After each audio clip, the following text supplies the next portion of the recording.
In the traditional motion picture story, the villains are usually defeated. The ending is a happy one. I can make no such promise for the picture you're about to watch.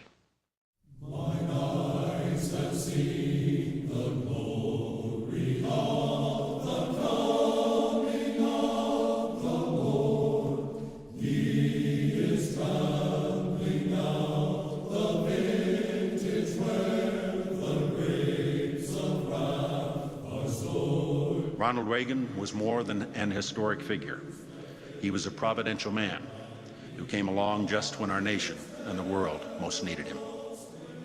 Ronald Reagan was a president who inspired his nation and transformed the world. We have lost a great president, a great American, and a great man. As his vice president for 8 years, I learned more from Ronald Reagan than from anyone I encountered in all my years of public life. We know, as he always said, that America's best days are ahead of us. But with Ronald Reagan's passing, some very fine days are behind us, and that is worth our tears. May God bless Ronald Reagan and the country he loved.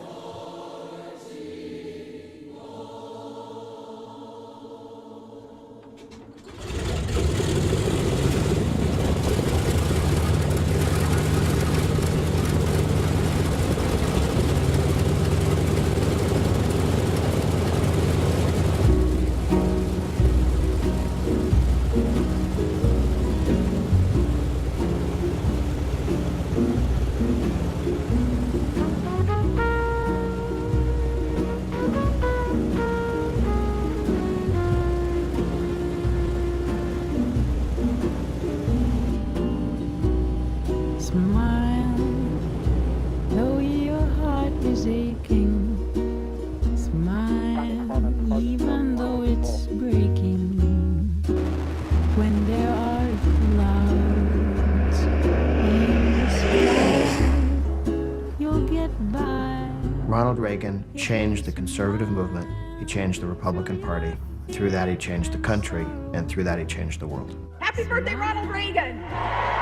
We live in the nation President Reagan restored and the world he helped to save. Ronald Reagan's principles would apply now. We're still living in the Reagan era today. Now let's talk about Ronald Reagan. You would have adored being with him. He was an extraordinarily beautiful human being. Just always a gentleman. A very attractive man. You liked him. I did not say anything about Ronald Reagan. So you wanted to see him succeed. Who is your favorite Republican president? You talked about admiring Ronald Reagan. Ronald Reagan came with an unshakable set of principles. Ronald Reagan would say, as I do, that Washington is broken. What Ronald Reagan would do, that he would endorse any of us against Ronald Reagan, 1976. Ronald Reagan, USS. Ronald Reagan. Someday it might be worthwhile to find out how images are created, and even more worthwhile to learn how false images come into being. All of us have grown up accepting with little question certain images as accurate portraits of public figures, some living, some dead. Seldom, if ever, do we ask if the images are true to the original. Even less do we question how the images were created. This is probably more true of presidents in our country because of the intense spotlight which centers on their every move.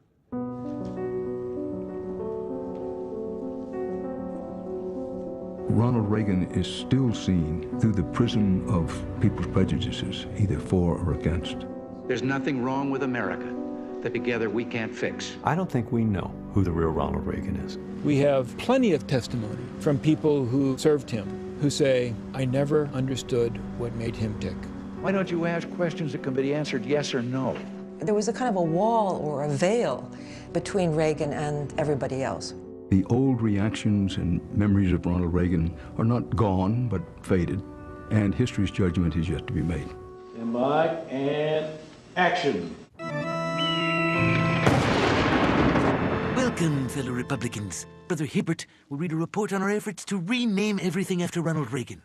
All Millard Fillmore schools are now Ronald Reagans. The Mississippi River is now the Mississippi Reagan. And my good friend Frankenstein is now Franken Reagan. Excellent.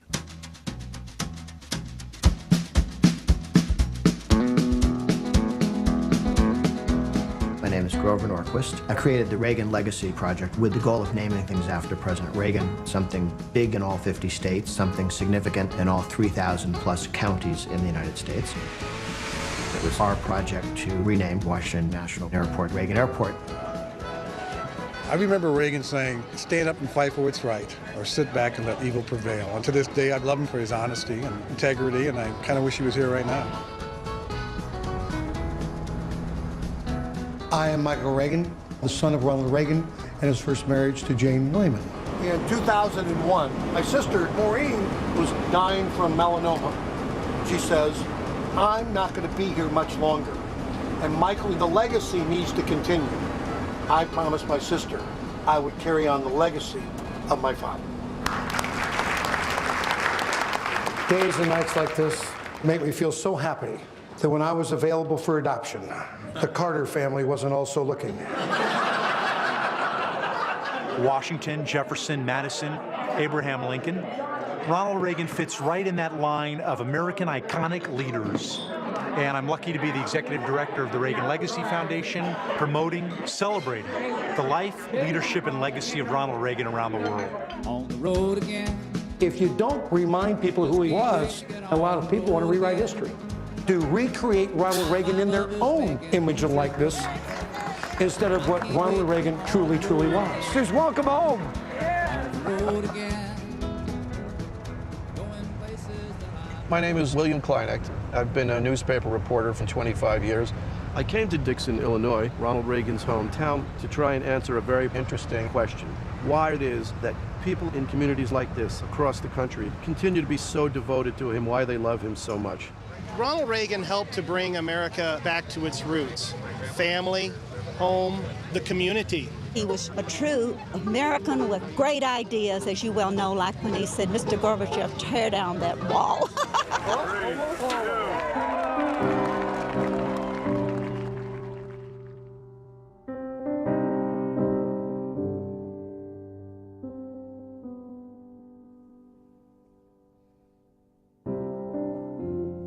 If you look at Ronald Reagan's life, what you see is a man who, from the most ordinary beginnings, grew and grew and grew to become one of the most powerful men of the century.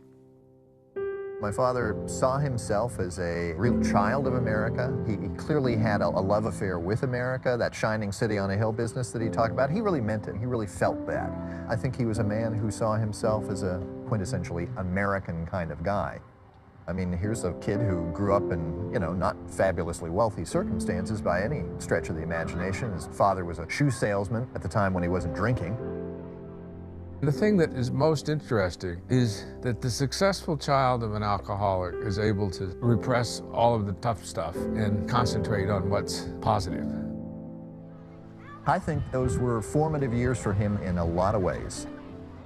We're sitting here by a swimming pool. There's a lifeguard stand over there in the background. And as a young man, my father was a lifeguard at Lowell Park on the Rock River in Dixon, Illinois. You can see he's kind of squinting into the camera. Maybe it's because there's sun shining on his face, but maybe it's because he really can't see anything. He's terribly nearsighted.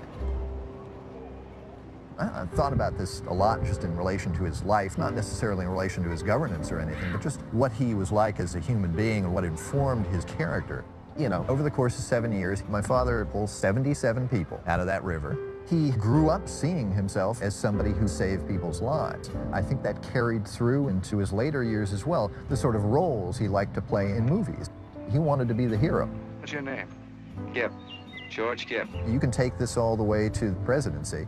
He wanted to save America. He saw America in trouble. He saw America drowning. Tax rates too high, lost confidence, our standing in the world diminished. America needed rescuing. And he was the guy to do something about it. That's awesome! Thank you, guys. This is a, this is a red, white, and blue cupcake, it looks like. That's very nice of you. Thank you, guys. So what exactly was that? That was people coming over and obviously thinking very warm thoughts about my father, as many people still do. How do you do, everybody? I'd like to introduce myself. My name is Ronald Reagan. A few months ago, I was a sports announcer on a radio station in Des Moines, Iowa. And one day I ran into one of these movie talent scouts. I think I caught him off guard because the next thing I knew, I was taking a screen test for Warner Brothers in Hollywood. I guess it was okay. At least I liked Hollywood, so here I am. I'll see you in the movies. Reagan is a man who seems to have gotten lucky at several points in his life. But if you look at each instance, you'll discover he worked hard to make that luck happen. Well, judging from the applause, I take it that you are a performer? It's important to understand him as a person, but it's important to understand him as a performer. This young man is intensely competitive.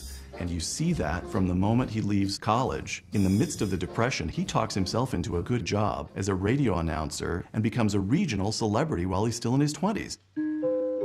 I'll be back with more hot news. And just between you and the microphone, it'll be red hot. From that moment on, Reagan is on the move.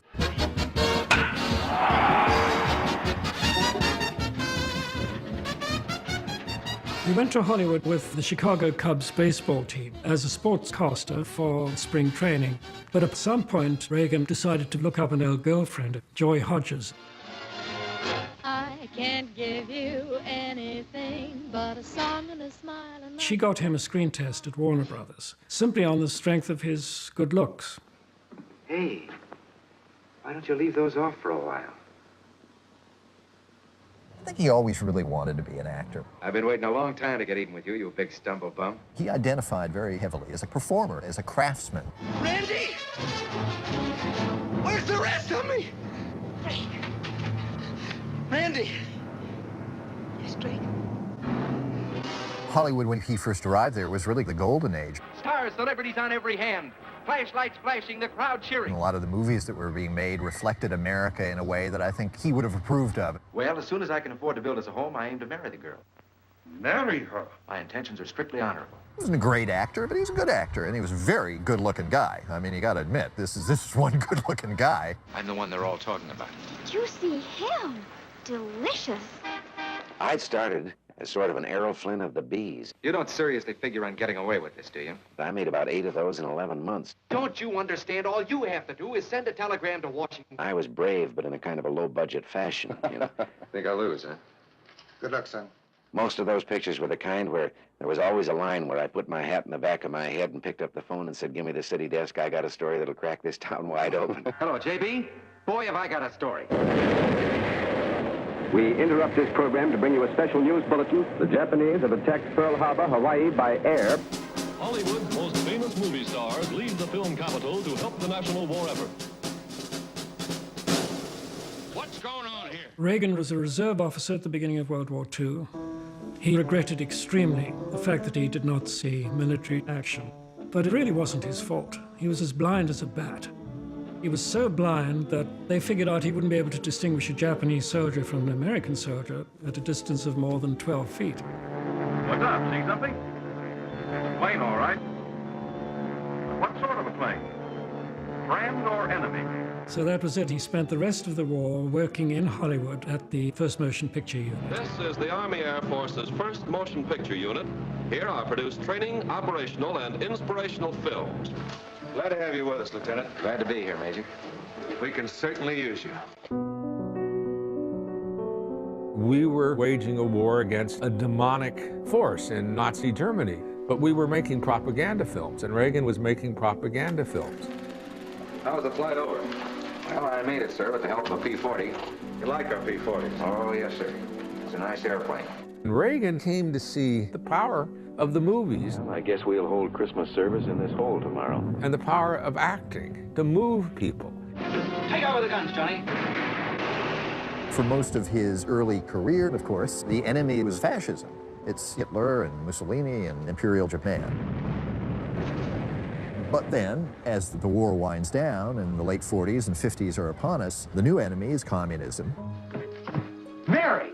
Before the war, Reagan had been an up-and-coming young actor, but now that it was over, his career began to languish. Atta boy, Bonzo. He did see his film career starting to wane. Look, you can hit the state highway 7 miles through there. The big parts were not coming his way. It was the post-war era where suddenly heroes become anti-heroes, and it's more James Dean as opposed to, you know, John Wayne. But at the same time, he was rediscovering himself as a politician. Ronald Reagan, Goodwill Ambassador of the Motion Picture Industry. He became president of the Screen Actors Guild in 1947. He took another role, which prefigured his later political roles. If I can't be the performer in this way, I'll be the performer in another way. Ronald Reagan, the Screen Actors Guild president, follows with a statement of action against communism. Reagan changed politically very rapidly after World War II. This is Ronald Reagan speaking to you from Hollywood. You know me as a motion picture actor. But tonight I'm just a citizen, pretty concerned about the national election next month, and more than a little impatient with those promises the Republicans made before they got control of Congress a couple of years ago. A lot of people might not realize that Ronald Reagan started his political career as a liberal Democrat. He worshipped FDR in the 1940s. He thought the New Deal was a great thing for the country. The New Deal had bailed his family out during the Great Depression. When he went to Hollywood, he was known around all the Hollywood lots as a hemophiliac liberal, his own words. Well, I suppose I really kind of converted myself. I saw a transition. I saw myself making speeches about problems besetting the picture business tax-wise and economically and so forth. Hollywood, today the scene of violence on the labor front. As president of the Screen Actors Guild, Reagan got involved in a strike which was largely brought about by communist agitation. There was one specific meeting that he used to talk about that began to change his attitudes, in fact, changed them practically overnight. One screenwriter stood up and said that he personally, if he had to choose, would choose the Constitution of the Soviet Union in preference to the Constitution of the United States. And by the time that long strike came to an end, Reagan was a militant anti-communist. A startling story from Lenin in 1914 with 13 followers to the present with 1 billion people under the control of a comparative handful of communists. In the 1950s, the FBI was pouring a lot of resources into its investigation of communist infiltration of the United States, and one of the focal points of their inquiries was Hollywood. George Murphy, Ronald Reagan, and Robert Montgomery are among the top-flight movie actors testifying before the House Un-American Activities Committee in Washington. During the days of the Red Scare, when McCarthy was identifying communists in the State Department, even in the intelligence community, Ronald Reagan, in his function as president of the Screen Actors Guild, was in a position to know who was discussing subversive ideas. Is a screenwriter or an actor involved in socialist causes, a burgeoning communist, a budding communist? Are you now, have you ever been a member of the Communist Party? Reagan performed magnificently before the House Un-American Activities Committee. There has been a small group within the Screen Actors Guild that has been referred to, has been discussed as more or less following the tactics that we associate with the Communist Party. He never named any names in front of the House committee, and he made a very strong argument that American institutions are quite capable of defending themselves, that it was not necessary to go after these people with draconian means. However, in private, he did cooperate with the FBI, giving information about his Hollywood colleagues. He was registered under the name Informant T10. It's very important to understand this. The president, Ronald Reagan, was an informant for the FBI. He was an informant for the people who were serving McCarthy and feeding the Red Scare. I'm quite sure that the FBI was talking to all sorts of people in Hollywood back then, and they probably gave a lot of people code names. And he was the president of the union. That would have been somebody they would have wanted to talk to. Some of the people from our own FBI made contact because of what they saw I was doing then. I'd become president of the Screen Actors Guild. And they came wanting some advice, some findings from me on people that I had dealt with and so forth. And I got an insight into what was happening to the motion picture business.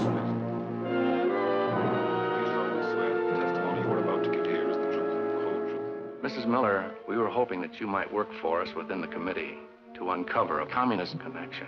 You mean spy? You'd be doing your country a real service. Look, why can't I do it? What does this tell us about Ronald Reagan? In the space of about 18 months, he went from left-wing liberal to becoming an FBI informant, informing on his fellow liberals. When I see the clip of him refusing to name names before the committee, that makes me feel pretty good, because there were other people who went the other way, who knuckled under. Now, when I hear that maybe he named names outside of the committee, and again, I don't know this for a fact, well, that makes me a little worried. Yeah, you know, I don't know the circumstances of that, and I don't know the reality of it, but even the thought of it is troubling.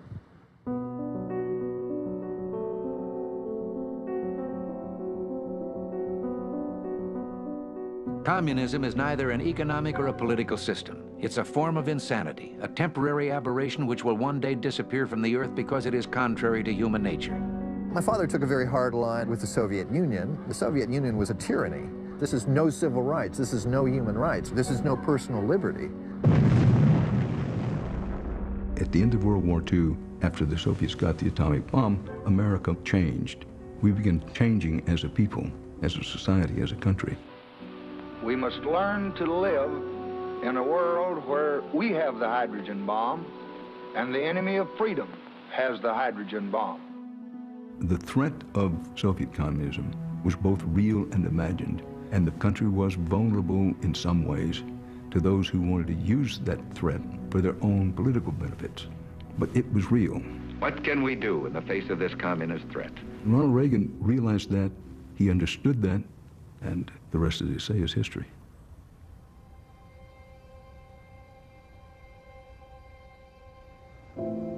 During his career, Ronald Reagan passed through 1,000 crowded places. But there was only one person, he said, who could make him lonely by just leaving the room.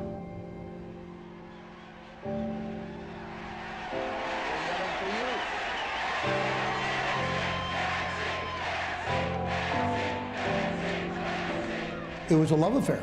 Chances are Ronald Reagan never would have been president without Nancy. She was his best friend. My mother was crucial to my father. He needed somebody who was there for him at the end of the day, who had as her primary concern him and his personal well-being. And then along came Nancy, as he used to say. Nancy Davis saved my soul. She saved him in the sense that he met her sometime in 1949, at a time when he was a pretty broken man. In the summer of 1948, he and his first wife, Jane Wyman, had lost a child. It was a catastrophic shock for both of them, and the marriage never recovered from that. Then along came Nancy Davis. She was a very important factor in his success. Nancy Reagan is described as a shrewd politician who wants to be First Lady. I believe. Not as much as Ronald Reagan wants to be president.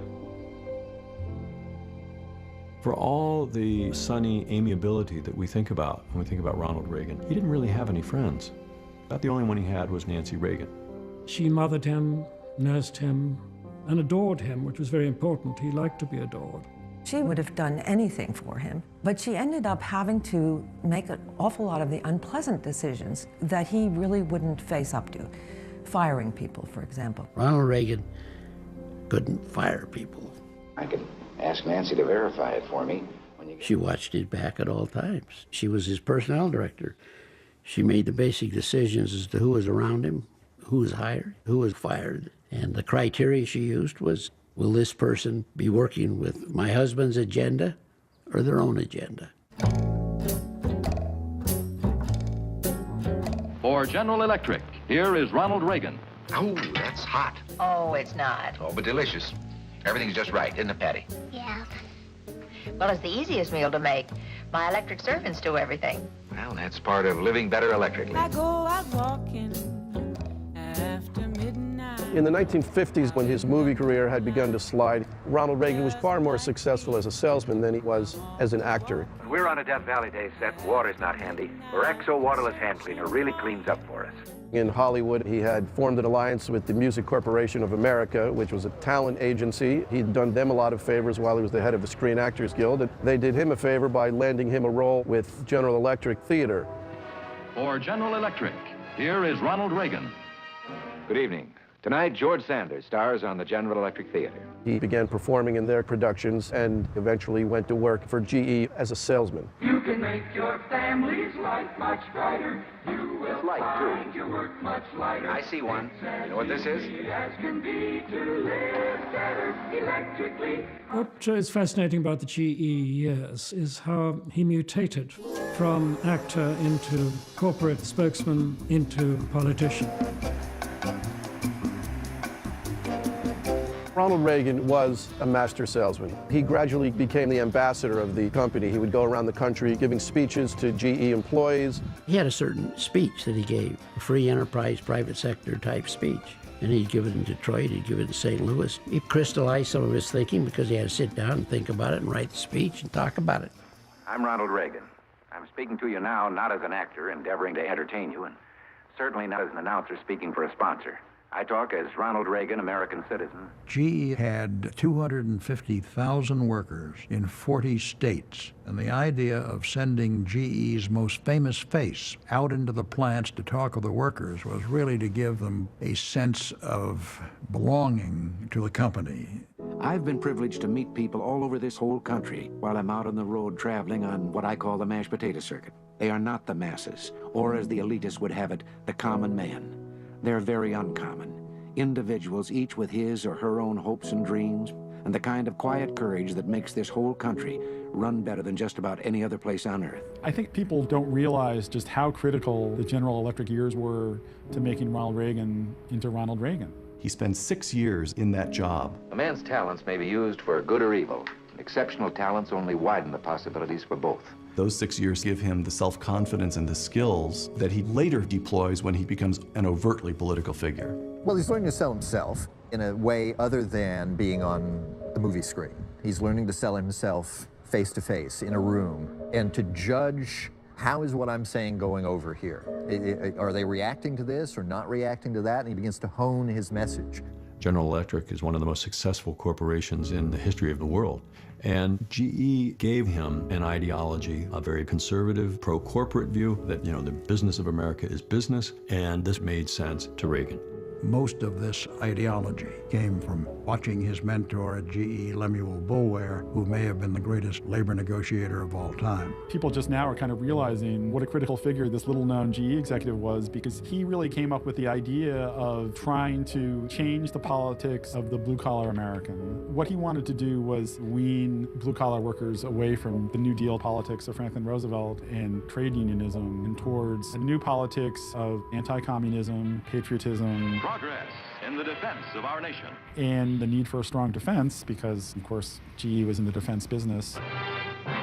Ronald Reagan became the genial celebrity frontman of that effort, pitching ideas that were probably against the workers' self-interest. Very few people know this about Reagan, but this, in a way, set the stage for the conservatization of blue-collar America. Ronald Reagan moved from liberal to conservative while he was at GE. There's no question about it. The question is, was he supposed to talk to the workers about political issues, conservative issues, and the sort? And the immediate answer is no. Reagan's contract with GE was just to talk about Hollywood gossip, various other things, but this went further than that. I think he and General Electric had a different idea about what he was supposed to be doing out there. They figured he was out there selling washing machines. He thought he was out there kind of talking to the American people about things that he thought were really important in American life. The American people, if you put it to them about socialized medicine and gave them a chance to choose, would unhesitatingly vote against it. The speech begins to touch on politics. He goes from the greatness of the nation. He begins testing out themes about where maybe the nation should go next, the importance of free people standing up to the Soviet Union. You see him thinking through his position and working out his presentation before audiences of ordinary Americans. These are ordinary working people. As Reagan became more and more conservative in his philosophy as spokesman for GE, it began to be a problem for his employer. Ask not what your country can do for you. Things were changing in Washington. John F. Kennedy was elected, and suddenly government was much more liberal, and Reagan began to sound more and more hawkish and conservative. Reagan was fired from GE. He was told that he could continue, provided he did not talk about any political ideas like whether or not we should have Social Security or taxes, but if he only talked about GE products, and he said no. He refused to do that. I have spent most of my life as a Democrat I recently have seen fit to follow another course. Reagan's transition from a Democrat to a Republican, that is the story of our lives, right? There's so many members of my family that made that same transition. After World War II, they were all Democrats. A lot of them union members. They came of age in the Great Depression. You know, they believed in the New Deal. But I think the 1960s really soured that whole generation on liberalism. I mean, look, they're watching this crazy stuff go on and are saying, what the hell has happened to my country? And turning against liberalism. I know probably hundreds of people, all of them older than me, who would say the same thing. I started out as a Democrat and I became a Republican. I didn't leave my party left me. They all say that. That's why Reagan resonates. In 1964, John Kennedy has been assassinated, bringing Lyndon Johnson in as president. Barry Goldwater's running for president, representing a Republican Party that wants to roll back the New Deal. We should be seeking to roll government back. I can say to you, quite frankly, that conservatism is the wave of the future. Conservatism today is not the conservatism we have known. Today's conservatives make no apologies for its principles. In the 1960s in California, there were a number of wealthy conservative Republicans who had become very involved in politics. They had supported Barry Goldwater's campaign. They were just businessmen, and their prime interest was to get government off the backs of their business, lower taxes, less regulation, so they could make more money. These men began to collect around Ronald Reagan during the Goldwater campaign. The Goldwater campaign was a shambles. There was never anything effectively done in the campaign until Reagan gave that speech. Thank you and good evening. Ronald Reagan agrees to speak on behalf of Goldwater, and these wealthy men buy television time so he can do so nationally. I have been permitted to choose my own words and discuss my own ideas regarding the choice that we face in the next few weeks.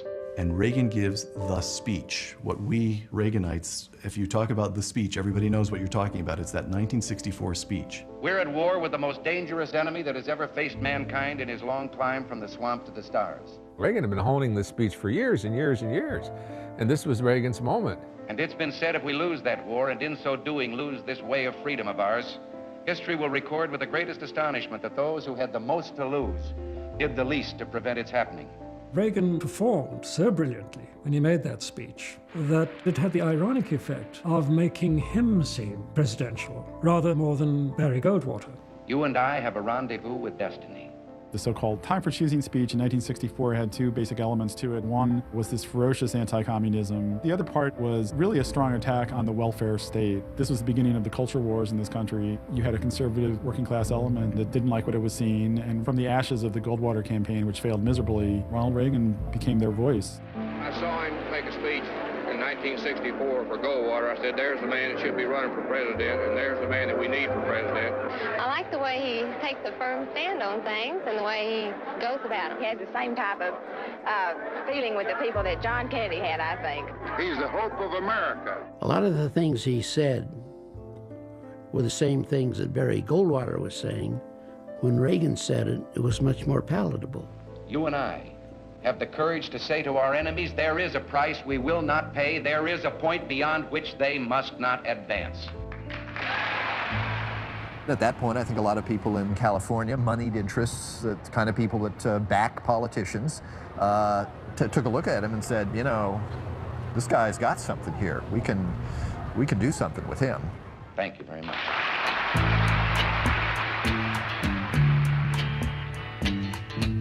As of now, I am a candidate seeking the Republican nomination for governor. No candidate is more instantly and better known, and that is his greatest asset. But he is known as an actor, and that is his greatest liability. How do you react when people describe you as a politician of the TV era? Well, I think there are some things you can learn in show business that work pretty good. And one thing we've always known is that when you look into that camera in a close-up, you better be telling the truth, or that camera will reveal it. So what's this empty nonsense about Ronald Reagan being just an actor? I've watched Ronald work his entire adult life preparing for public service. Ladies and gentlemen, Ronald Reagan speaking to the issues with his common sense answers. When he entered politics, the state and the country was in turmoil. When I look out my window, many sights to see. At that time, there was this growing feeling the 60s are going to be different from any decade we've ever had. The 60s, in many important ways, exploded.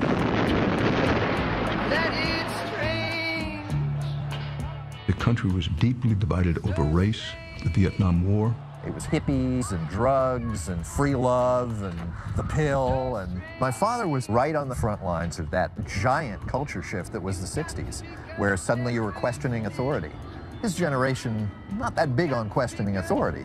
I don't think that taking to the streets and rioting and disorder has ever solved anything or ever will. These events really caused a white working class backlash among many voters. And Ronald Reagan caught this wave, and he rode it all the way to Sacramento. I now declare you to be duly installed as governor of the state of California. As governor, he wants to get tougher in Vietnam. The way that he got elected was by looking out in the country at the anti-war protests, the counterculture, and basically making that into a political issue. I was picked a few days ago in California by some youngsters that had signs that said, "Make love, not war."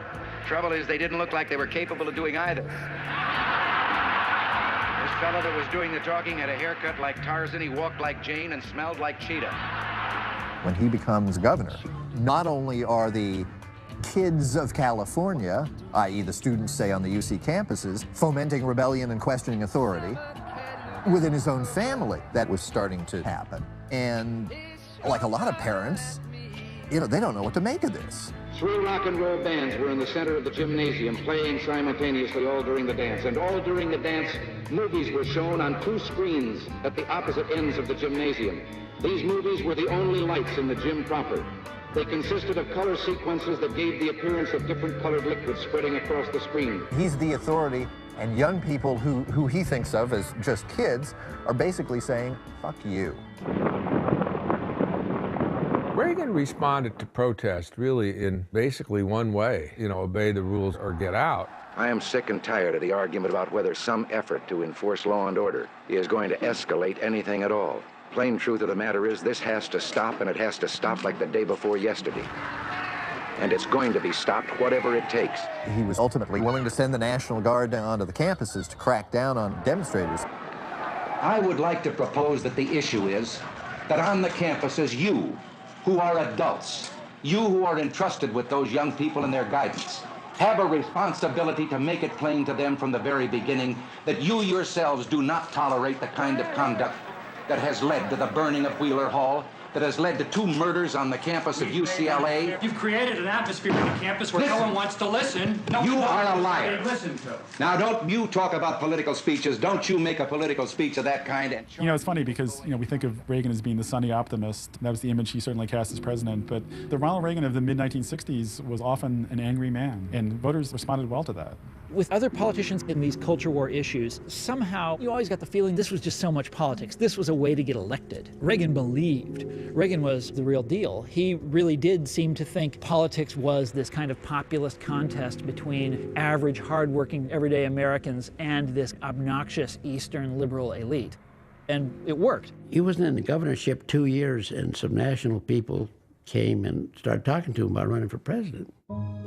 I've called this press conference to announce that I am a candidate for the presidency. I'm here tonight to announce my intention to seek the Republican nomination for President of the United States. People have forgotten that Ronald Reagan ran for president 3 times. It took my father some time to get to the presidency. He loses the nomination in '68. He doesn't even really make a dent. And then he's the gallant loser in '76, but still a loser. He didn't just sort of wander into the presidency because he got a casting call. He'd been preparing for quite some time. Interestingly enough, a lot of people at the time saw Ronald Reagan as this unthinkable extremist. Every one of these losses is followed by confident predictions from people that Reagan is finished, he's done. But Reagan himself doesn't buy into any of this. A troubled and afflicted mankind looks to us, pleading for us to keep our rendezvous with destiny, that we will become that shining city on a hill.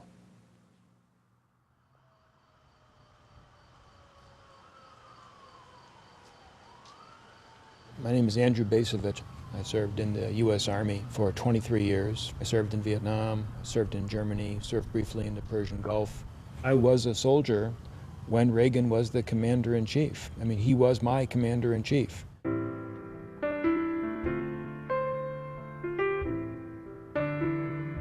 What the 1970s, the mood of the country under Jimmy Carter was one of despair. American morale was at a real low point. Good evening. I've spoken to you on many occasions about national concerns, the energy crisis, reorganizing the government, our nation's economy, and issues of war. The economy's in the tank. We're in the middle of an energy crisis. The oil crisis had produced skyrocketing gas prices. We were all standing on lines at gas stations. The Soviets had invaded Afghanistan. The Iranians had taken the American hostages. You know, the hostage crisis just went on and on and on, interminable. It looked like America had lost its clout on the world stage. It is a moral and a spiritual crisis. As a soldier, to my mind, here was a failed president trying to pass off the country's problems on us. I need your help. Is obviously very detrimental to our country. I think that the other nations and stuff like that, now they look down on us. And then comes Ronald Reagan. The major issue of this campaign is the direct political, personal, and moral responsibility of Democratic Party leadership for this unprecedented calamity which has befallen us. The Carter years really prepared people for someone like Ronald Reagan to come on the stage. Are you better off than you were 4 years ago? Is it easier for you to go and buy things in the stores than it was 4 years ago? Ronald Reagan set the standard for being able to summon up feelings that resonated with the American people. Back in 1976, Mr. Carter said, "Trust me," and a lot of people did. Carter, in retrospect, I always think of gray. I don't know if his suits were always gray or he just seems gray. And here's Ronald Reagan is the exact opposite of that. A recession is when your neighbor loses his job. A depression is when you lose yours. And recovery is when Jimmy Carter loses his.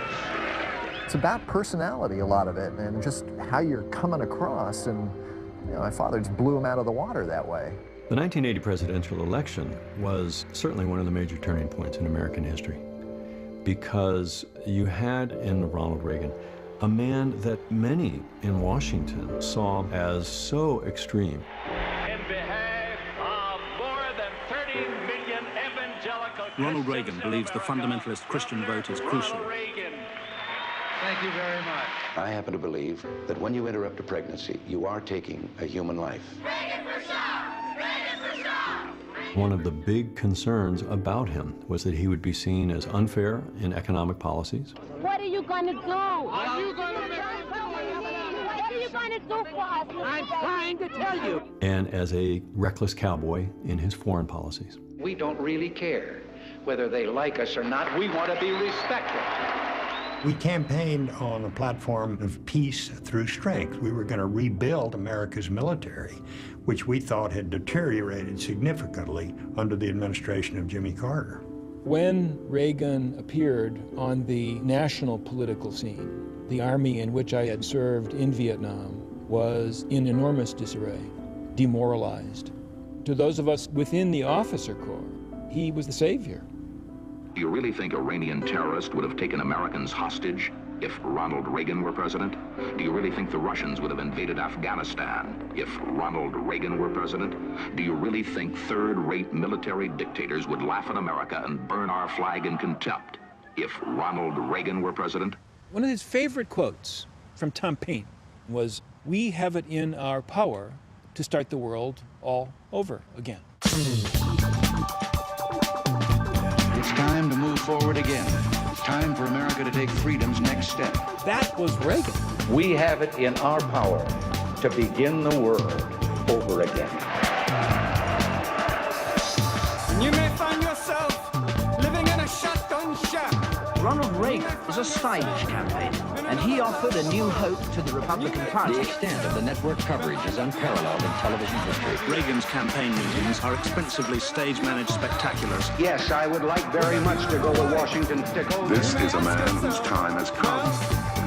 How did I get here? Letting the days go by. Let the water hold me. People to come out of the churches and change America. Gentlemen, the next president. NBC News now makes its projection. It is, in truth, a Reagan Republican landslide. The time is now, my fellow Americans, to recapture our destiny.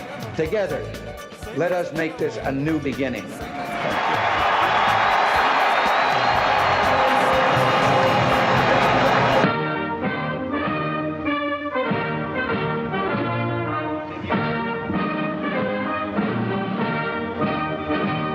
This portion of Inauguration Day is sponsored by Comtrex, the multi-symptom cold reliever, and by the General Foods family of fine products, pleasing you and your family for over 50 years. Just an hour and 56 minutes from now, if all goes on schedule, Ronald Reagan, former sports announcer, former movie actor, former Union president, only divorced man ever to take the oath of office as President of the United States, and the oldest, he'll hear those stirring refrains of "Hail to the Chief" for the first time. I, Ronald Reagan, do solemnly swear That I will faithfully execute the office of President of the United States.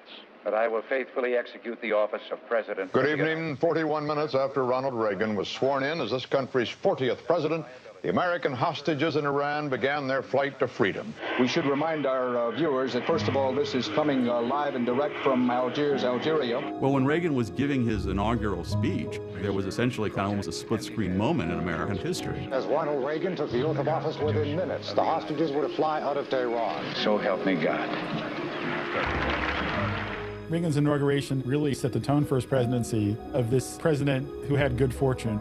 Some 30 minutes ago, the planes bearing our prisoners left Iranian airspace and are now free for their land. I guess now I can go back to California, can't I? It's all.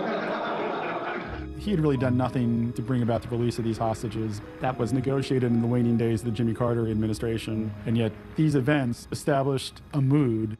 Reagan's presidency, I think, really created this idea that if you improve the nation's mood, you're improving the nation. We can all drink to this one, to all of us together, doing what we all know we can do to make this country what it should be, what it can be, what it always has been. You know, when he came into office, everybody thought, we got this guy that shoot from the hip actor, cowboy actor. And they sure found out differently, didn't they? It is time for us to realize that we're too great a nation to limit ourselves to small dreams. When Reagan came into office, he said, we've got to revive the economy. We've got to raise the spirits of the American people, and we have to rebuild the American military to stand up to the Soviet Union and negotiate from a position of strength.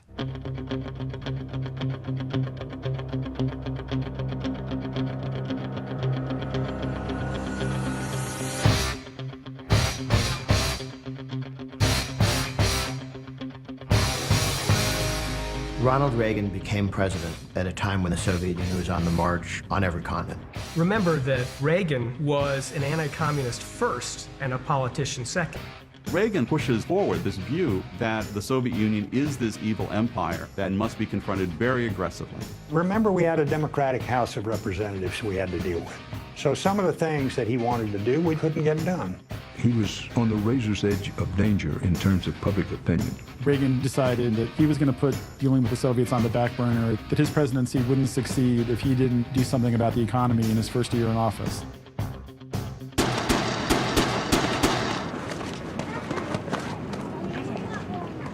There was an attempt on President Reagan's life in March, shortly after we took power. I've just reported that the president was not hit. Has that been confirmed? This was really a defining event of his early presidency. He was wounded. My God, the president was hit. You know, for a few hours, people didn't know if Reagan was going to live or die.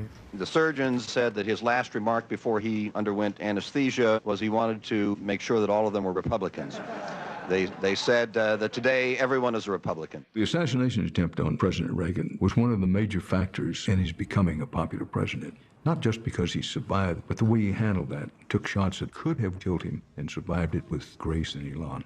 I think the way the public followed that closely to see if the president was going to survive created the bond between Reagan and the American people that was never really broken. Rising up, back on the street. The President of the United States. I'd like to say a few words to express to all of you on behalf of Nancy and myself our appreciation for your messages, your flowers, and most of all, your prayers. Not only for me, but for those others who fell beside me. As you can imagine, after an event like that, Reagan's popularity surged. Democrats as well as Republicans fell all over themselves last night. He was not politically weakened at all. He was politically strengthened.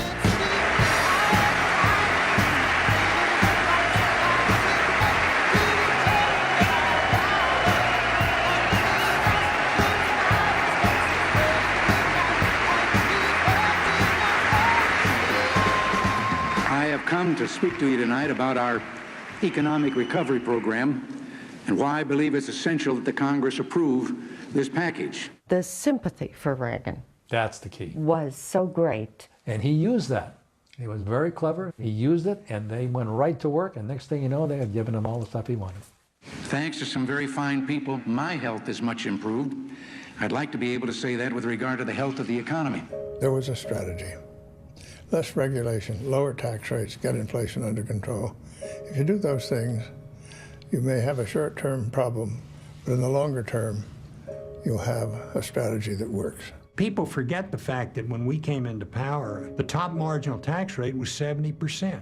It's time to create new jobs, to build and rebuild industry, and to give the American people room to do what they do best. Reaganomics was the essence of the first term. The easy part of it is, let the market be free, let the people who own the businesses do whatever they want, cut their taxes, give them incentives to produce more. Now the problem is that generally speaking, when you cut taxes really dramatically, obviously the amount of money going into federal coffers is reduced. Therefore, the federal government has to either cut spending or they're going to run a huge deficit. Well, the Reagan people came up with a theory that you could cut taxes and this would goose the economy so much that you could actually increase proceeds at the same time and it would all work out. George Bush famously called it voodoo economics. Voodoo economics. And that's how candidate George Bush described candidate Ronald Reagan's policy during the 1980 presidential primaries. What I'm saying is that this type of what I call a voodoo economic policy, it just isn't going to work. Last night, Vice President Bush was asked about that and corrected the record. Well, what I said back then, it's very hard to find. Actually, let me start over. One, I didn't say it.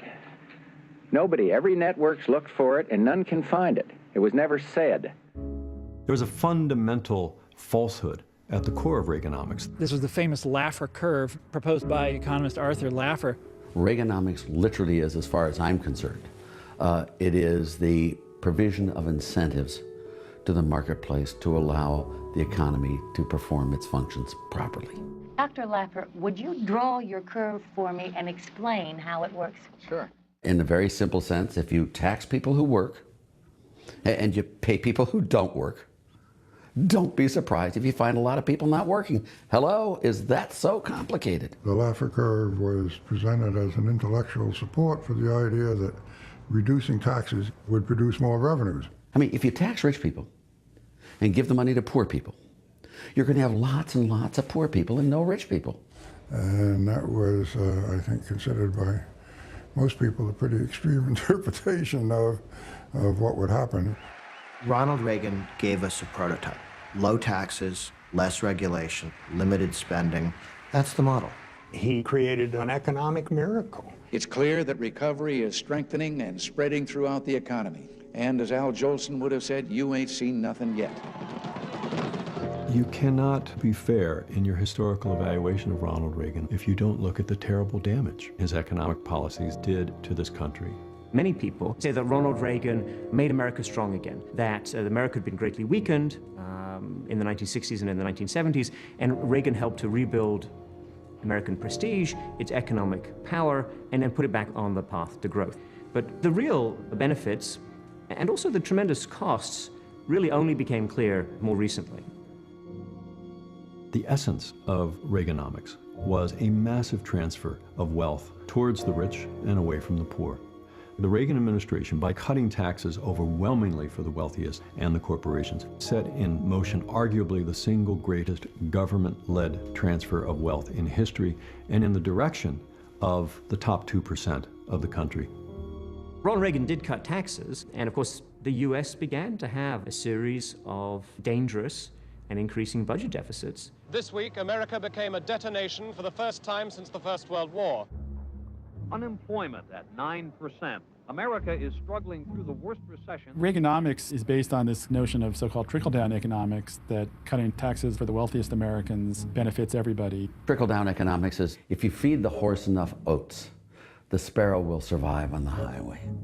If you make rich people rich enough, they'll put crumbs to their servants. The truth of the matter is that's not what happens. Although they do get jobs and they do expand. By lowering tax rates, you bring people into the labor force, and you create a lot of new wealth. And you make the poor rich, which isn't that the dream? Reagan's policies were obviously very good for relatively wealthy people. The people at the top do well and benefits trickle down. Of course, there is a bit of a hint in that term, trickle. It's not flood down economics, it's trickle down. It means you don't get a lot coming down to the middle class and to people below that. And that, of course, is the key theme of the past 30 years, which should be laid at Ronald Reagan's door, which is the middle class got squeezed. The Republican Party under Ronald Reagan became identified with family values, small-town values, when in fact their policies did more to enrich the financial class on either coast than Main Street America. We're going down the main street of Dixon. This was once a very prosperous farming community. You also had a vibrant manufacturing sector in town. You get the sense when you drive through here that the time when places like this mattered in this country has passed. What I've found about the people of Dixon is that they really are emblematic of the heartland of this country. They believe that Ronald Reagan was on their side. But if you look at the real impact of his policies, it's hard to conclude that Ronald Reagan was on their side.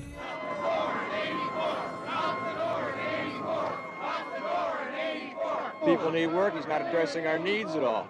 I've got 200 members who have lost their jobs in my local union. I don't think Ronald Reagan is interested in the working people in this country. Is he interested in Dixon? He's not interested in any working people anywhere. Basically, the business community got whatever they wanted from the Reagan administration. And meanwhile, the business community's great enemy, organized labor, got its ass kicked. The union representing those who man America's air traffic control facilities called a strike. Let me make one thing plain.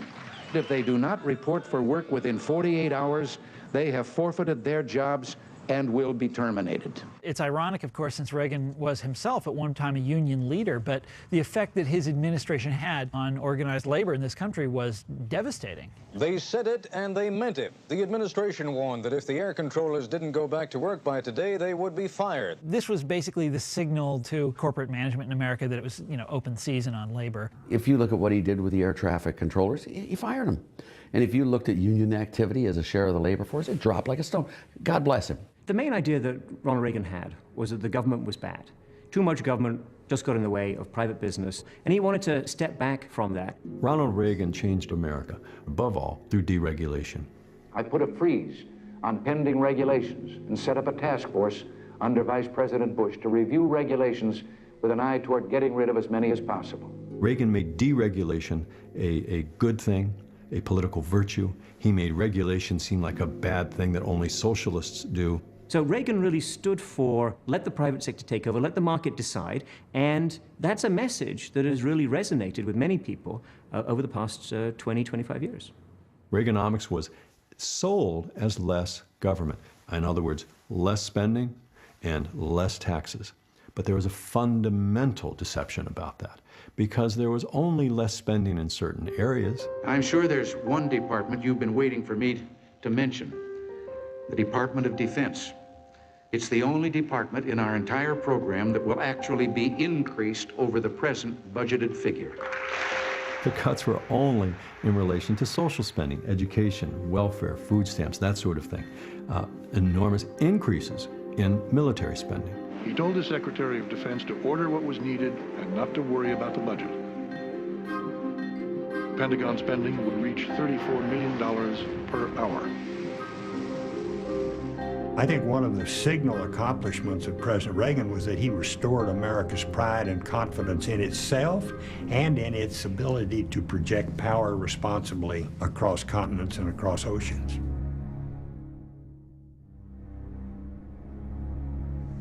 There is a bear in the woods. For some people, the bear is easy to see. Others don't see it at all. Some people say the bear is tame. Others say it's vicious and dangerous. Since no one can really be sure who's right, isn't it smart to be as strong as the bear? if there is a bear. Our foreign policy must be rooted in realism, not naivete or self-delusion. A recognition of what the Soviet Empire is about is the starting point. Ronald Reagan changed first the Republican Party, then the country, and then the world. Reagan believed that the Cold War was a contest between freedom and unfreedom. The embodiment of Reagan's strong anti-communism is in two speeches. One, the famous evil empire speech. To ignore the facts of history and the aggressive impulses of an evil empire. And another one he makes at Westminster in England. The march of freedom and democracy, which will leave Marxism, Leninism on the ash heap of history. It was very clear that Reagan didn't want to settle with the Soviet Union. He wanted to defeat it. Remember that American strategy during the Cold War, dating back to the Eisenhower administration in the 1950s, was basically a long stalemate. No one's going to engage in nuclear war. It seems like the Cold War is permanent. Reagan's view is that the Cold War isn't permanent, that it can end. And how does the Cold War end? We win, they lose.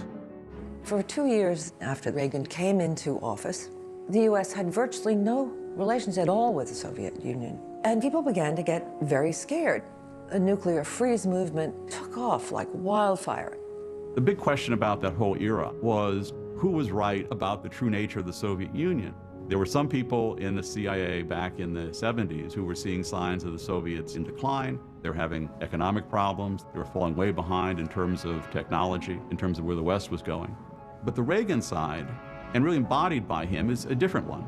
Since 1970, the Soviet Union has invested $300 billion more in its military forces than we have.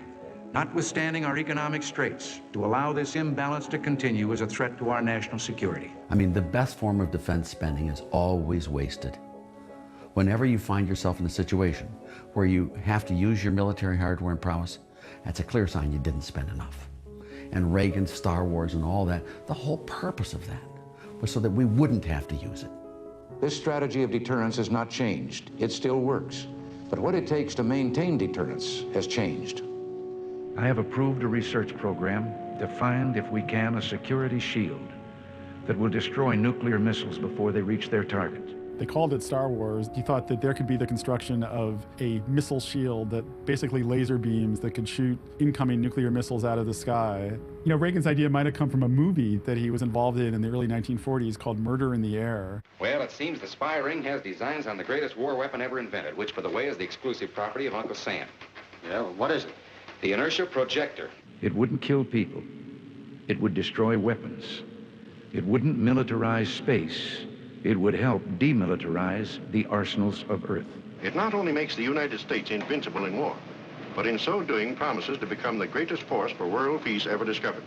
Reagan was certainly a believer in American military power. At the same time, he's very reluctant to send troops into harm's way. He only used military force 3 times, people forget. The first was putting the Marines in Lebanon into the middle of the Lebanese Civil War. Early this morning at the Marine headquarters in Beirut, something more than 2,000 pounds of explosives detonated. And we lost 241 Marines in a terrorist explosion. Next was Grenada. Grenada, we were told, was a friendly island paradise for tourism. Well, it wasn't. It was a Soviet-Cuban colony being readied as a major military bastion to export terror and undermine democracy.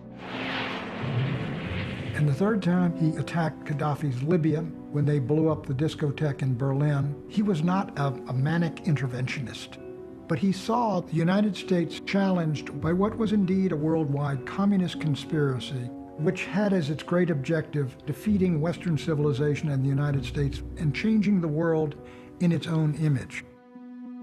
At that time, many Americans were concerned about the United States getting involved in a war with the Soviet Union. But Reagan felt that pretty much anything was justified in order to win the Cold War. The world has changed. Today, our national security can be threatened in faraway places. So what the Reagan administration did in a new sort of sub-rosa way was to secretly support a lot of very violent movements who were resisting this Soviet menace, to run these operations independently, and then to lie to Congress and to lie to the American people. In the hills of Afghanistan, in Angola, in Kampuchea, in Central America, freedom movements arise and assert themselves. They're doing so on almost every continent populated by man.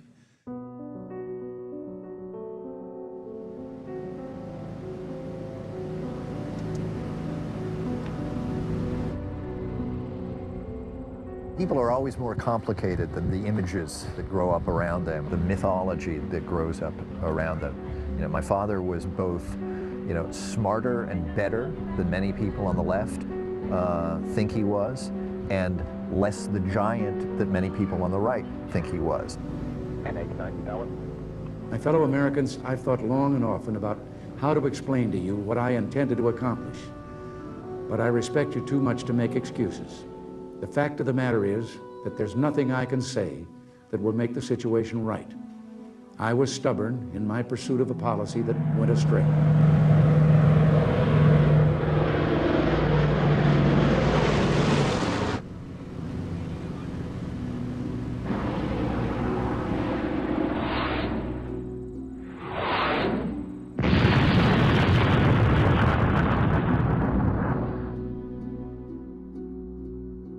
On October 5th, 1986, an antiquated U.S. cargo plane was shot down over southern Nicaragua by a surface-to-air missile. And that date, when that plane got shot down, broke open not just the fuselage of the plane, but all the interconnections of a whole covert enterprise. We're at the National Security Archive with a huge collection of documents, some of them drafted by the CIA, some drafted in the White House. And it's important to focus on the Iran-Contra scandal because it's the biggest window that we have into the way Ronald Reagan actually thought. Within hours of that plane being shot down, Vice President George Bush's office received a telephone call from a resupply operative stating that the plane was missing. And the CIA station chief in neighboring Costa Rica sent a coded message to Washington, warning tersely that, quote, the situation requires we do necessary damage control. But the sole surviving crew member, Eugene Hasenfuss, was beyond U.S. control. When Eugene Hasenfuss was shot down by the Sandinistas, it was the beginning of the end of the Iran-Contra affair and the beginning of the public's awareness of what this scandal was. Before long, his Nicaraguan captors had placed him in front of television cameras to tell the world the story of a U.S. government covert arms resupply operation for the Contras. My name is Gene Hasenfuss. I come from Marinette, Wisconsin. The government of Nicaragua has shot down an American manned aircraft. The wreckage of an American cargo plane, a load of ammunition. How are they treating you? My treatment here is fine. Interrogations? Long ones? No, not long. Just every day a little bit here and there. What is it that they're after? They want to know who I work for and why. Okay, so do we. Good luck. My name is Robert Perry. I was the first reporter to write about the mysterious activities of a Marine officer in the Reagan White House named Oliver North, who was operating in an unusual way in Central America. After the Hasenfuss plane is shot down, there's an immediate effort to cover it up. U.S. involvement in this flight over Nicaragua? I'm glad you asked. Absolutely none. This man is not working for the United States government. But clearly there were U.S. government connections to the flight, because Hasenfuss provides a great deal of information about how this operation was being supported by not only the CIA, but Vice President George H.W. Bush's office. On that day in October, in the debris in the jungle, peeked up some inconvenient truths about what was going on. In the debris are little pieces of paper, business cards, flight logs. The Sandinistas, newspaper reporters looked at that stuff, all of a sudden found the business cards of retired CIA agents, retired generals, contractors of the U.S. government, the people who had the aid contracts from the State Department to deliver aid to refugees. Looks like the very same planes were also moving arms to the Contras. The connections were like a spider web. From the beginning of the Reagan years, they had this huge concern about Central America because they saw the Soviet Union as trying to create a beachhead inside places like Nicaragua, El Salvador, and Guatemala. So the Reagan administration organized a group called the Contras. The CIA under Reagan helps fund it, going into Nicaragua, carrying out a number of atrocities against the Nicaraguan people. So the United States put itself in a position of supporting a very ruthless group. But the Reagan presentation of the Contras was, these are heroes, freedom fighters. They are the moral equal of our founding fathers. We cannot turn away from them. And that was obviously not true. The Contras were assassinating people, obviously corrupt. They were violating human rights. So Congress cut off the aid. Congress voted 2 laws that put the lid on aid to the Contras. It said no more aid to the Contras. So all the top officials of the Reagan administration get together with the president at the White House. What are we going to do? Congress is cutting off aid to those freedom fighters. We've got the transcript of what they said to each other. The list of who's there is everybody at the top of the Reagan, the president, the vice president, head of the CIA, Secretary of Defense, Secretary of State, Chief of Staff, they're all there. Ronald Reagan says, we're going to go raise money for the Contras. But the top advisors say to the president, this is illegal. It's an impeachable offense. But Reagan says, I don't care. And he ends the meeting with a wonderful quote. Reagan says, if such a story gets out, we'll all be hanging by our thumbs in front of the White House until we find out who did it. What the Reagan administration came up with was a way to get around the power of the purse strings held by Congress. It said to itself, let's use other sources of funding for our covert operations. One source, private donors. Second source, go to foreign countries. And finally, and trickiest of all, let's use the proceeds of one covert operation to support another covert operation.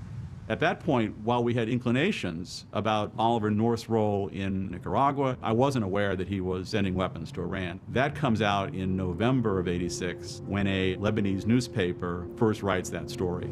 This is when the Contra side intersects with the Iran side. A number of American hostages had been taken by Islamic extremists in Lebanon. Ronald Reagan had been most adamant against negotiations with terrorists. Let me make it plain to the assassins in Beirut and their accomplices that America will never make concessions to terrorists. But when he met those families of the people being held in Lebanon, Ronald Reagan totally reacted to them and said, I'm going to do whatever it takes to get these people out. Everybody sit down. These hostages in Lebanon gnawed at him. And people came to him in his National Security Council and said, we have information that leads us to believe that we can have a change in our relationship with Iran if we sell them some arms. And by the way, Mr. President, we'll also get our hostages back. We think the most effective work is behind the scenes. But it's against our policy to sell them arms. It's against our policy to trade for hostages. This is a page out of the diary of the Secretary of Defense under Ronald Reagan, Caspar Weinberger, who took notes every day and then hid them from the investigators when the Iran-Contra scandal broke. And only years later did we find out what he had written down. And what he had written down was the direct words of the president, Ronald Reagan, when the top people in the U.S. government looked the president in the eye over a table at the White House and said, Mr. President, we shipped these arms to Iran, trading for the hostages. That breaks the law. It's illegal. It's a felony.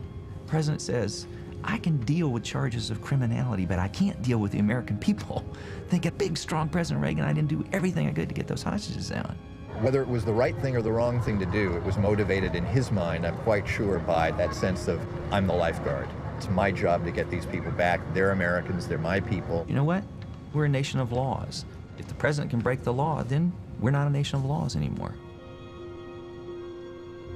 The charge has been made that the United States has shipped weapons to Iran as ransom payment for the release of American hostages in Lebanon, that the United States undercut its allies and secretly violated American policy against trafficking with terrorists. Those charges are utterly false. We did not, repeat, did not trade weapons or anything else for hostages. As it happened, when the first arms deliveries were made, the middleman had overcharged the Iranians for what the missiles were worth. So there was a huge surplus. Oliver North looked at that surplus and he said, nobody can account for that money. What if we use that surplus to help resupply the Contras? Hold it. Did you make a mistake in sending arms to Tehran, sir? No, and I'm not taking any more questions. In the fall of 1986, Iran and Contra came together when the president comes down to the White House briefing room and says, oops, there's been a little mixing of funds between these arms arrangements, which weren't really to trade for hostages, and to take care of the Contras, which wasn't really illegal, but I'll let Ed Meese tell you about it. Certain monies which were received in the transaction between representatives of Israel and representatives of Iran were taken and made available to the forces in Central America which are opposing the Sandinista government there. There are incredible documents where, in meetings with Schultz and Weinberger and others as part of the cover-up, the president says, "We never traded arms for hostages," and Schultz says, "Excuse me, Mr. President, we did." It was a devastating charge, and that was the one time in Reagan's presidency when I thought that he seemed not to have his footing. A few months ago, I told the American people I did not trade arms for hostages. My heart and my best intentions still tell me that's true, but the facts and the evidence tell me it is not. That was the most difficult period of his presidency, and my guess is of his entire political career, because the charge went to his integrity. How could all of this be taking place, millions and millions of dollars, without you having known about it? Andrea, I don't believe, I was aware that there are private groups and private individuals in this country. I don't believe it was counter to our law. Iran-Contra was the first real crack in Reagan's image. Up until that point, the coverage that he was getting was really adulatory. In your heart, do you feel that you were right or were you wrong in selling arms to Iran? We had quite a debate, and it was true that two of our cabinet members were very much on the other side, and it turned out they were right, because, as I say, it did deteriorate. How could this man, who was such a great leader, trade arms for hostages to fund off-the-books foreign policy? This is clearly illegal. 90% of the American people believed that was wrong. 90% of the American people don't agree on anything. It was clear that the White House under Ronald Reagan had systematically gone about thwarting the will of Congress in raising funds that Congress said shouldn't be raised. Going into the congressional hearings, when it became clear that the President of the United States could be impeached, the President's top advisors tried to figure out how we can spin this. So they refocused all of our attention onto the one part of the Iran-Contra operations that they can prove President Reagan wasn't specifically briefed on. Oliver North and the diversion of funds from Iran to the Contras. I don't think it was wrong. I think it was a neat idea. Oliver North later at his trial said, and this sums it up, the diversion was a diversion. Congress spent 3 months and fizzled out. It's his responsibility. I mean, whether he knew or didn't know, or whether he was gullible or naive or malign, it's still his responsibility. Now, what should happen when you make a mistake is this. You take your knocks, you learn your lessons, and then you move on. That's the healthiest way to deal with a problem. What Ronald Reagan did was to pervert the U.S. Constitution. It happened on his watch. It's his responsibility. Yeah, look, he's my father, and I love him, and I'll defend him. I'm not going to sell him out or down the river or anything like that. But at the same time, he was the President of the United States. And as the President of the United States, you are accountable. You have to be held accountable, even by your own family, even by your own son.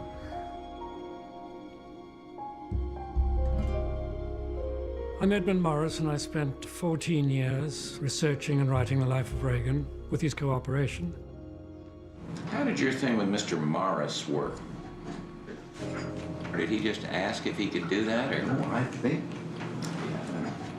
No, I think somebody does this. This is the official biography, so it's... Right. Some committee that decides on that? It must be. The difficulty about figuring Reagan out was he was not introspective. Therefore, to try and interview this guy, who was so incurious about himself, was very unrewarding. He would tend to take refuge behind anecdotes and jokes. You've heard, I'm sure, that I like to tell an anecdote or two. But when I tried to probe him about fundamental things, his religious beliefs, his feelings about women and children, I just got this echoing sound that I was talking into a large, rather cool cave. There was a kind of a wall between Reagan and everybody else. Nancy Reagan herself said Reagan never got very close to anybody, that he didn't let others get close to him. He had great capacity for exuding affection. The American people, when they were addressed by him, would feel this benign warmth. But when you were alone with him, he became surprisingly ordinary. You don't hear this much anymore, but Reagan's critics, certainly back in the 80s and even in the 1990s, would describe him as an amiable dunce, somebody who floated through 8 years in the presidency and was mostly clueless. That's clearly wrong. I think it was a role he played. I think he was a canny guy who knew how to change when the situation changed.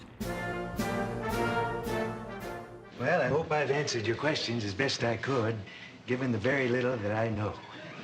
There was this Saturday night skit that really captured him, where he's this jovial, amiable fellow. Well, Lisa, if you're that good a sales lady, maybe I could use you up on Capitol Hill. And then you get serious with him, boom, boom, boom, boom. Bye-bye. Deadly serious on substance. Back to work! That's the fundamental paradox of Ronald Reagan, because it's both Saturday Night Live portraits, that ambling, fumbling kind of guy who's basically reading a script that his staff give him, and the guy when the door closes picks up the phone and orders Hawk missile parts. Banks will be opening in Zurich right about now. He's both. If you knew him personally, he was a really gentle sort of soul. Spent a lot of time thinking, spent a lot of time in his own head, but there are some odd kind of disconnects. When you were young. AIDS, for instance, his administration did respond too slowly. Tens of thousands of people were dying and millions were becoming infected. Mr. Reagan would not say the word AIDS for the first 7 years of his entire administration. It wasn't until my mother and I began to talk to him about this and kind of clue him in that there's something really big happening out there and it's going to start affecting your friends. Just what is wrong with Rock Hudson? Tonight, the 59-year-old actor remains in a Paris hospital under... Well, now, Rock Hudson, somebody he knows, somebody he admired, a fellow actor, is dead. If you can personalize something for my father, if you can put a face to it, that really captivates him. But as soon as the individual becomes a group and becomes abstract, then not quite so much. Particularly when you're seeing people as a class, the poor. There are 33 million Americans who live below the poverty line. That is 7 million more than when Mr. Reagan was first elected. I think he was vulnerable to the idea that poor people are somehow poor because it's their fault. The homeless who are homeless, you might say, by choice. Yeah, hard to figure, really. I've never quite figured that one out. I mean, remember that his father and brother were put to work by the Roosevelt administration during the Depression in a way that saved their family financially. So you want to say to them, well, geez, you know, these programs that you sort of see as socialistic now kept your family's head above water. So was it, you know, good then, but not good now? I think there are multiple truths about Reagan, but on the subjects that Reagan really cared about, individual hostages, maybe those freedom fighters in Nicaragua, taxes, nuclear weapons, those big things he pushed, he cared about.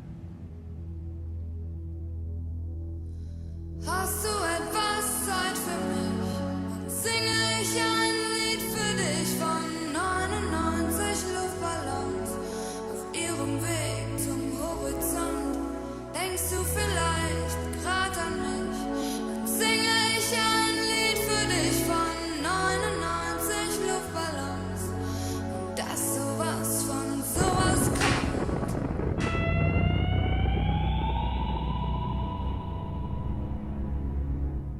Because of Reagan's bellicose foreign policy, and in particular the nuclear saber-rattling with the Soviet Union, we came very, very close to a nuclear war in the 1980s. Reagan's rhetoric on nuclear weapons begins to change in early 1984. He is preparing to run for re-election, so there are political reasons to do it. But it begins to take on a life of its own. We must and will engage the Soviets in a dialogue as serious and constructive as possible. I see him right there turning the corner rhetorically. All the evil empire talk went away, and Reagan starts talking about peace. As I've said before, my dream is to see the day when nuclear weapons will be banished from the face of the earth.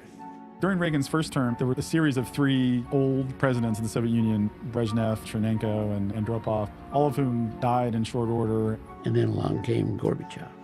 Mikhail Gorbachev was a reformer. Ronald Reagan believed that Gorbachev was someone he could do business with. Reagan proceeds into diplomacy with Gorbachev, into summits with Gorbachev, into arms control agreements with Gorbachev. This is the beginning of our work, says Mr. Gorbachev. Gorbachev ultimately says that he's willing to consider dramatically reducing or even giving up nuclear weapons. All of this, though, is conditional on the United States agreeing to limit or give up Star Wars, the Strategic Defense Initiative. And Reagan's not willing to do this. Though we put on the table the most far-reaching arms control proposal in history, the General Secretary rejected it. They've come this close to agreeing to abolish nuclear weapons in 20 years. This close. Even though the agreements were never consummated, that was a major achievement and a strong step.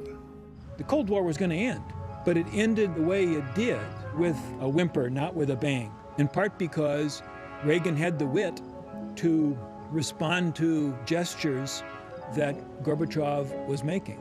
Do you recognize President Reagan?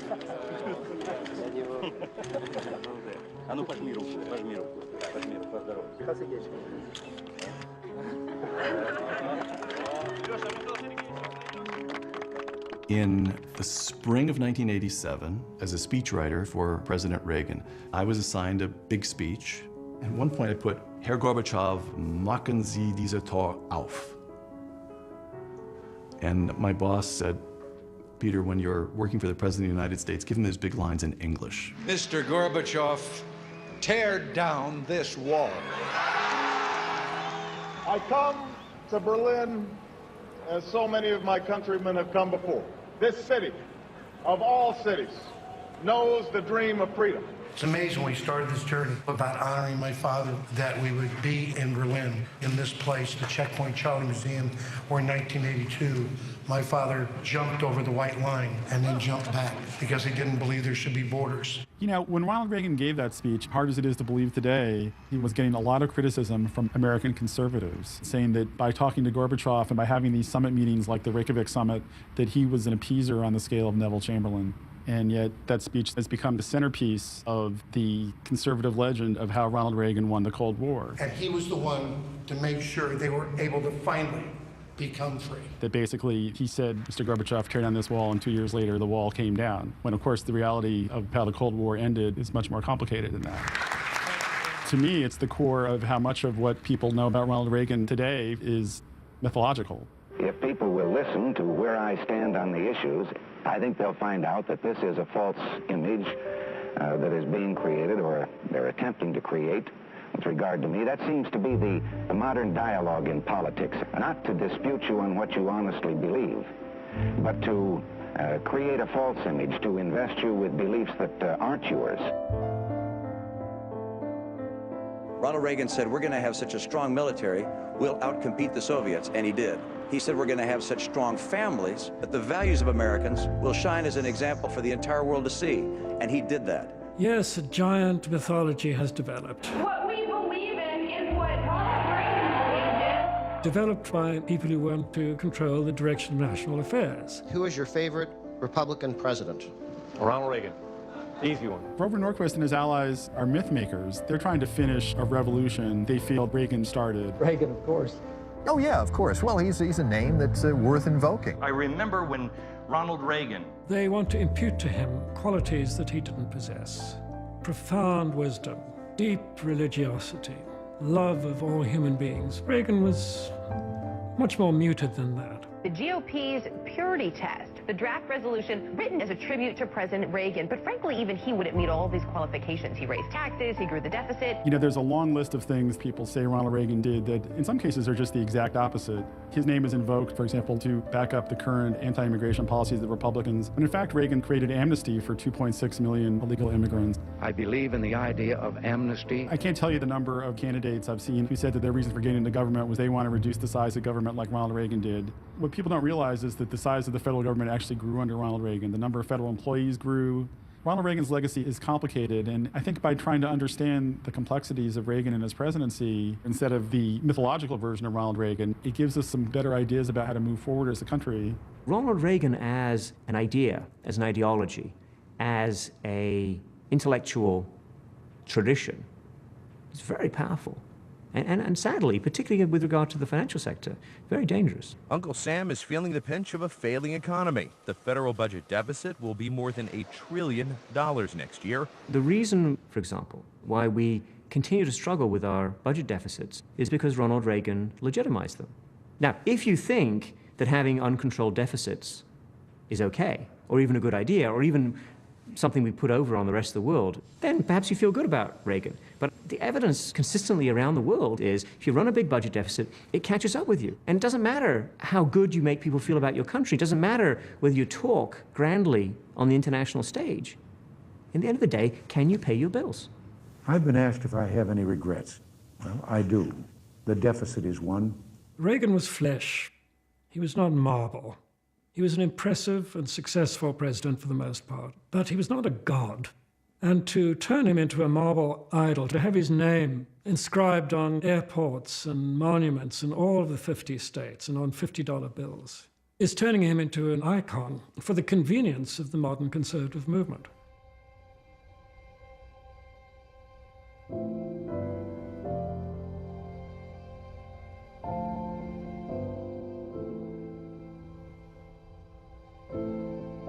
In 1980, I voted for Ronald Reagan because I was a serving soldier, and Ronald Reagan was the guy who was going to redress the ills of the United States military. I voted for him again in 1984 because he seemed to be making good on that promise. I think he was the most skillful politician of our time. What I would say in retrospect is that I cast my vote without having a proper appreciation of the issues of the moment. I think we've given the American people back their spirit, and I think that we're in a position once again to heed the words of Thomas Paine. We have it in our power to begin the world over again. That was Reagan. That's what Reagan had on offer in the 1970s and the 1980s. Which basically says that, well, circumstance doesn't matter. The accumulation of history over the previous century or 2 centuries doesn't matter. We can choose anything we want, and it will be ours. But it's nonsense. We can't start the world all over again. Next Tuesday is Election Day. Next Tuesday, all of you will go to the polls and make a decision. My bottom line judgment of Jimmy Carter really doesn't depart, I think, from the conventional wisdom, in that I think he was a failure as a president. That said, there was a moment when he, however briefly, grasped a central truth about the American predicament. It's clear that the true problems of our nation are much deeper than gasoline lines or energy shortages, deeper even than inflation or recession. The problems we face are not out there. The problems we face are in here. We have committed ourselves to the pursuit of freedom, where our definition of freedom is simply false. We have convinced ourselves that through the piling up of material goods, sort of indulging the appetites of a consumer society, that by going down that road, we will best be able to find life, liberty, and happiness. Carter argued our dependence on oil was central to this, and it would lead us down the path toward interventionism and conflict. What Ronald Reagan said is, you don't have to sacrifice. You don't have to make do. You don't have to get by with less. There's plenty of oil. There's an infinite supply. Trust me.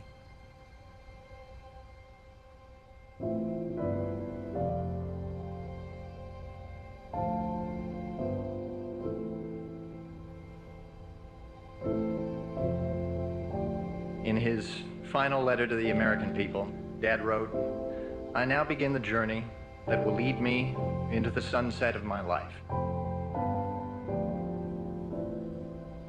Dementia came on him very suddenly. At a birthday party of Reagan's, he stood up and he gave us a speech. In the dark days of 1983, when I was President of the United States, there was only one leader of the Western world who stood with me as a bulwark against the threat of international communism. That was my good friend, Maggie Thatcher. So we all stood up and applauded. And then Reagan says, in the dark days of 1983, and he went through exactly the same speech again. We learned, as too many other families have learned, of the terrible pain and loneliness that must be endured as each day brings another reminder of this very long goodbye. Less than a year later, he wrote that extremely poignant letter to the American people, telling them that he was suffering from Alzheimer's and he was in effect retiring from public life. And then the stories and the poignant little episodes began to proliferate. And one of the saddest was when he came home one lunchtime with something clutched in his hand. Nancy noticed that his hand was wet, and she said, "Ronnie, what are you holding?" She pried his fingers open, and inside was a little model, a little white ceramic model of the White House that had been sitting in the fish tank in his office. And he'd stuck his hand in there and plucked this little White House out and brought it home. She said, "What are you doing with that in your hand?" And he said, "I don't know, but it's something to do with me." History will record his worth as a leader.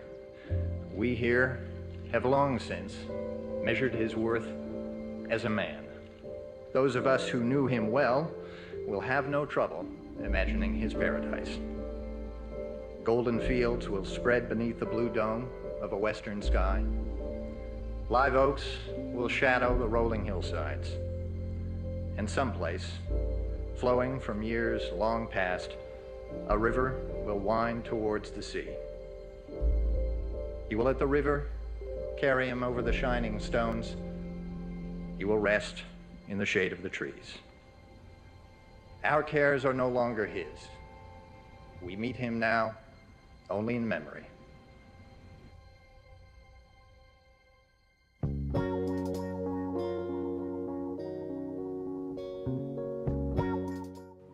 Coming up next this evening here on BBC4, there's a portrait of Nixon in the den, rounding up our evening of American presidents. Together we've climbed hills and trees,